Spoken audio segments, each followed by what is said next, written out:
No hay prisa, no hay prisa. Aquí te estamos esperando, churra. ¡Churra! La Sierra de Badiraguato se convirtió en escenario de uno de los enfrentamientos más intensos que se han registrado en los últimos meses en territorio sinaloense. Un convoy encabezado por la estructura de El Músico y el Chapo Isidro se adentró hasta las comunidades más resguardadas del territorio, que supuestamente controla la gente de El Guano, provocando un choque que dejó un saldo considerable de afectados y que evidenció las diferencias operativas entre ambas facciones. Lo que durante días se presentó como una supuesta victoria defensiva por parte de los seguidores de El Guano, hoy queda desmentido con material audiovisual que muestra una realidad completamente distinta. Videos, audios de radiofrecuencias y testimonios filtrados revelan que el famoso monstruo negro, ese vehículo blindado que apareció en fotografías como si hubiera sido detenido, en realidad formaba parte de un convoy que logró penetrar hasta las entrañas de la sierra sin ser frenado. Todo comenzó cuando la estructura del Músico organizó una incursión directa hacia la zona serrana, específicamente rumbo a comunidades como La Palma y los accesos hacia La Tuna. El objetivo era claro: demostrar presencia, buscar el enfrentamiento directo y enviar un mensaje contundente a quienes presumen controlar esos territorios desde hace generaciones. El convoy avanzó por las brechas de terracería con el monstruo negro punteando la caravana. Este vehículo, blindado de manera profesional y equipado con armamento de alto calibre, se convirtió en la punta de lanza de una operación que sorprendió a propios y extraños por su nivel de organización y su capacidad de respuesta ante los obstáculos. Según diversas fuentes que tuvieron acceso a las grabaciones, desde el inicio del recorrido, la gente del Guano intentó frenar el avance utilizando la táctica que mejor conocen: zanjas atravesadas en el camino, cerros de tierra, piedras de gran tamaño y todo tipo de obstáculos que pudieran detener a los vehículos. Sin embargo, uno a uno fueron siendo removidos por los operadores del convoy, quienes traían maquinaria y personal suficiente para abrir paso sin importar cuántas barreras les pusieran enfrente. Las imágenes captadas por testigos de la zona muestran claramente cómo el convoy avanzaba metro a metro, curva tras curva, mientras desde los cerros circundantes se escuchaban disparos esporádicos que nunca lograron detener la marcha. Los videos evidencian que quienes defendían el territorio optaron por mantenerse a distancia, tirando desde posiciones elevadas pero sin atreverse a bajar para un enfrentamiento directo. Quizás el elemento más revelador de todo este episodio son las grabaciones de las radiofrecuencias utilizadas por ambos bandos durante el enfrentamiento. De acuerdo con medios locales que tuvieron acceso a este material, la diferencia entre la organización de unos y el desorden de otros resulta abismal. Por un lado, la estructura del Músico mantenía comunicaciones claras, órdenes precisas y una cadena de mando que funcionaba sin interrupciones. Se escucha a los operadores solicitando refuerzos, pidiendo que envíen más vehículos blindados al área y coordinando el avance de manera sistemática. Frases como "hay que mandar los otros monstruos" o "hay que pasar como sea" demuestran que traían un plan establecido y los recursos para ejecutarlo. Por el otro lado, las frecuencias de la gente del Guano revelaron un panorama completamente distinto. Testigos que monitorearon las comunicaciones reportaron voces desesperadas, órdenes contradictorias y un evidente estado de pánico generalizado. Se escuchaban gritos pidiendo que los vehículos se devolvieran, preguntas sobre el paradero de ciertos operadores y hasta discusiones internas entre los propios integrantes de la estructura. Lo más grave es que, según las grabaciones filtradas, los del Músico lograron interceptar un radio perteneciente a alguien de la estructura contraria.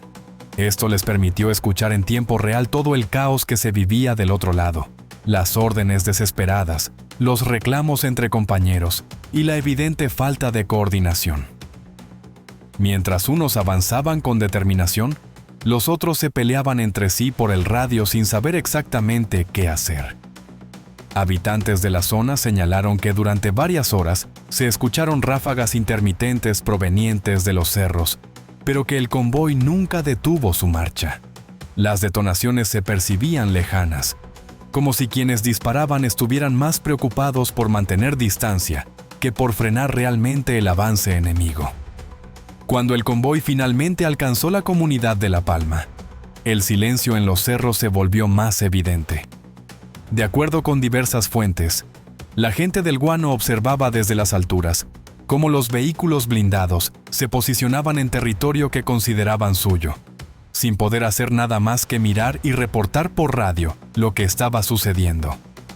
Las grabaciones de ese momento son particularmente reveladoras.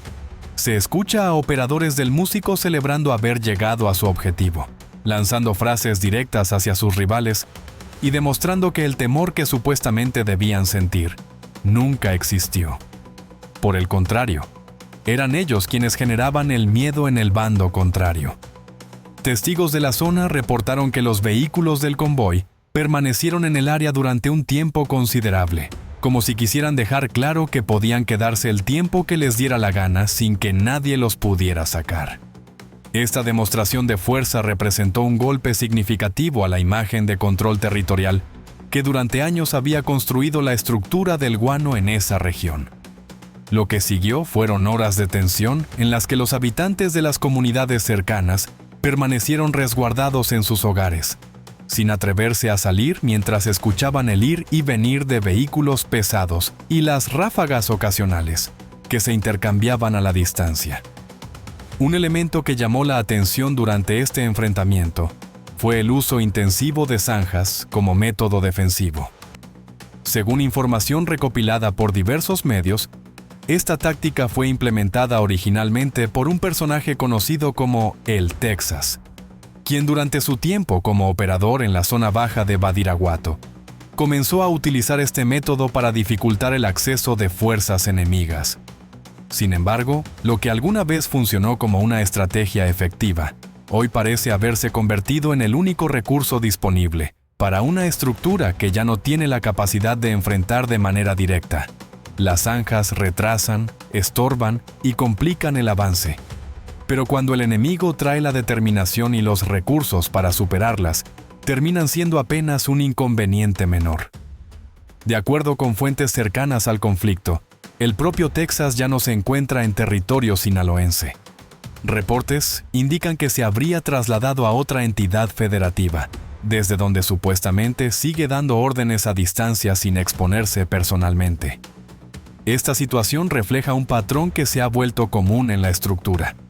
Los mandos principales operan desde lejos, mientras la línea de frente queda a cargo de elementos con poca experiencia y menos recursos.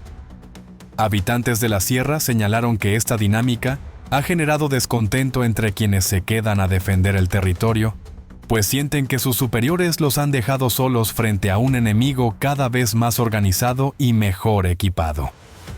Durante los días posteriores al enfrentamiento, circularon en redes sociales fotografías del famoso monstruo negro, aparentemente detenido en una curva de la sierra. Las imágenes, tomadas con drones y editadas de manera profesional, fueron presentadas como evidencia de que la estructura del Guano había logrado frenar el avance del convoy y neutralizar su vehículo más temido. Sin embargo, los videos completos que posteriormente salieron a la luz cuentan una historia muy diferente. En las grabaciones se observa claramente cómo el monstruo negro avanzaba sin problemas por las brechas, superando obstáculo tras obstáculo, mientras sus ocupantes coordinaban por radio el movimiento del resto del convoy.